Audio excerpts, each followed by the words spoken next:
with insights and analysis of today's rapidly shifting world. Welcome to the Cindy Grosz Show, talk radio's premier Jewish woman activist, Cindy Grosz, featuring exclusive interviews with today's top newsmakers and trendsetters. And now, Cindy Grosz.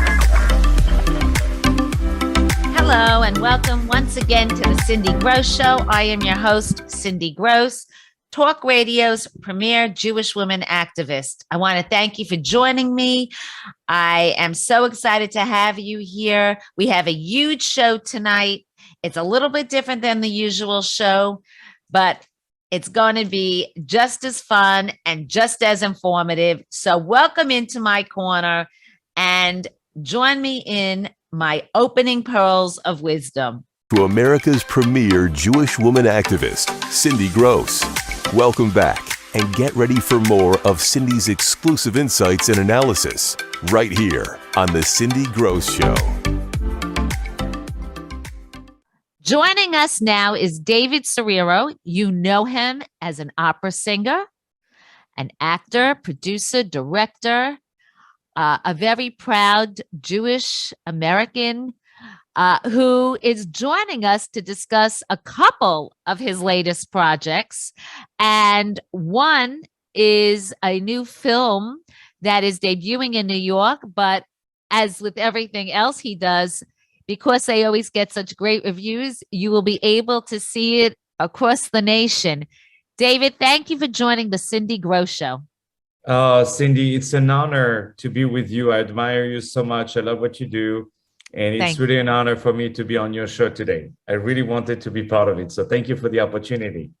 Well, you have a brand new documentary out that you produced about a very famous fashion designer that everybody knows, because Elie Tahari changed the world of fashion for the modern working woman and a homemaker who dresses up but needs clothes that go from day to night. I can't think of anybody more than Elie Tahari that really revolutionized the modern day woman's look.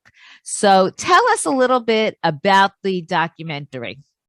Absolutely. Thank you for mentioning it. Well, Elie was someone I was always looking up to. You know, he is for me really a mentor.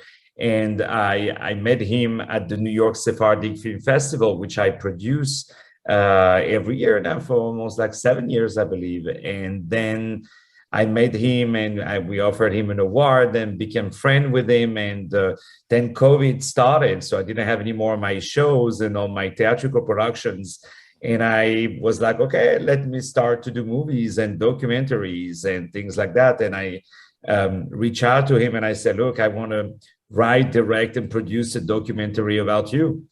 And we did it. And that film that was supposed only to go to Amazon ended up touring in more than 100 film festivals across the globe and won dozens of awards. So I was very, very happy. And I learned so much, not only about Elie, but I learned also all the filmmaking process, which I knew a little bit as an actor, but not really when you have your hands on it, definitely. So what I like about Elie, especially as I watch the shows now, Elie has a front row of grandmothers, mothers, and granddaughters, and they're all wearing the clothes.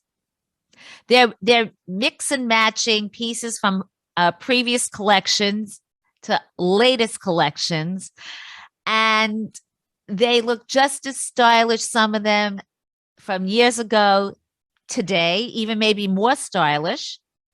And then to have the young fashionistas and influencers admire the clothing just like the real fashion reporters did 20 and 30 years ago.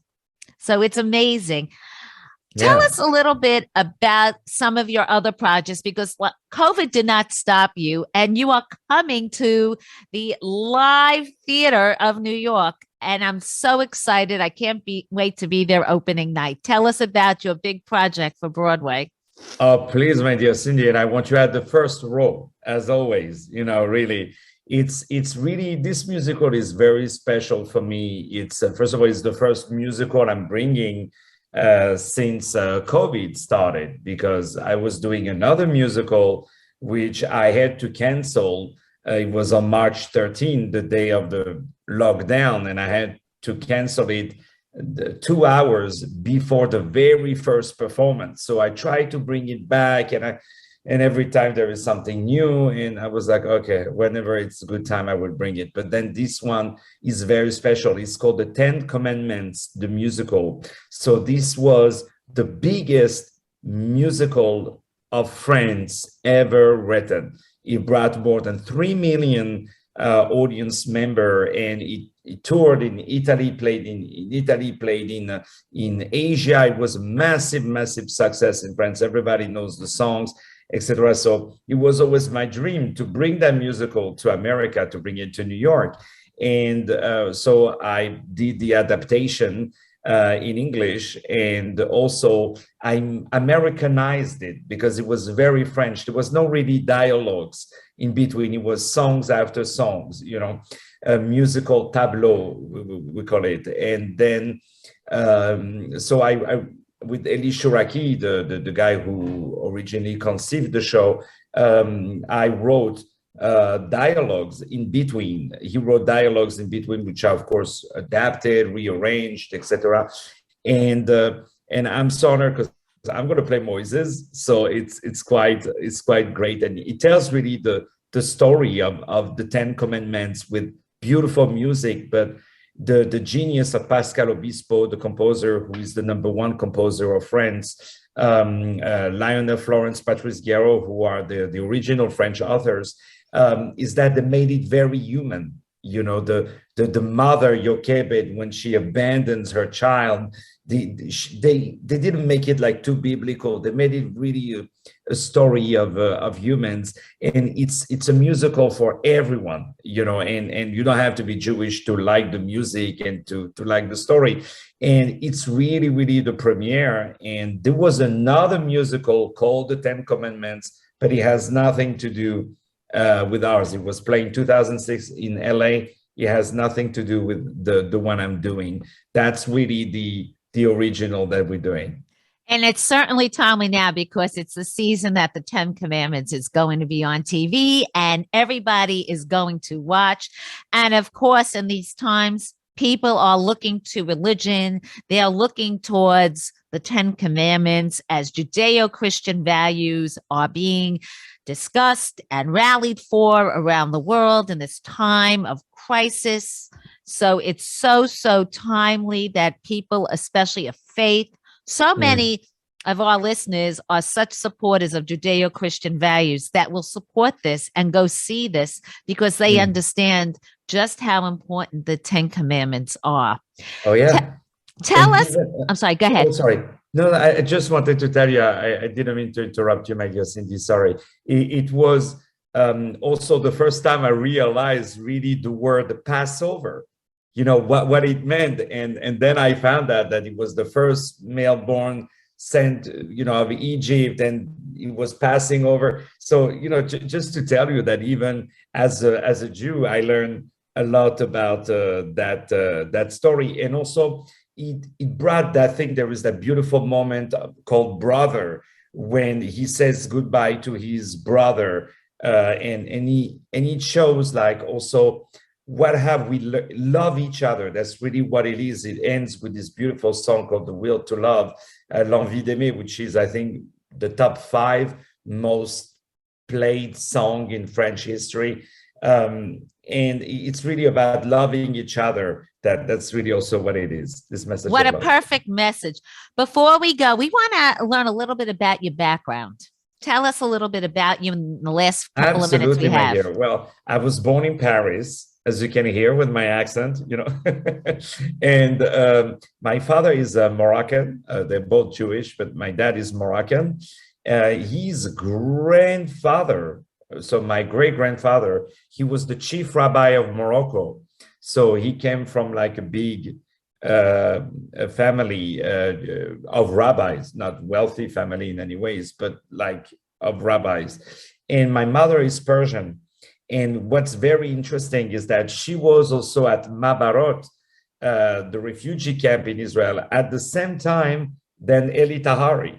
Wow. So maybe they could have, become Fate. friends. It was Oh fate. yeah, no. And they had like similar memories, like, they used to see snakes around the tent because there were no houses in Israel in the 1950, it was really, really something else. So, and I'm so happy also that the Tahari film was played in Iran, was played in Dubai, was played in many, many countries. And I'm happy that, I'm very happy of that, that's also a great thing. And what else? Yeah, so I moved to America, and America is, I love America. And I'm so sad these days, Cindy, when I see these kids who are taught to hate their own country and burn the US flag and burn businesses and attack stuff. I want to say it loud and clear.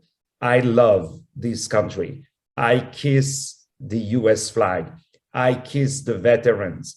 I kiss the police. I kiss the firefighters.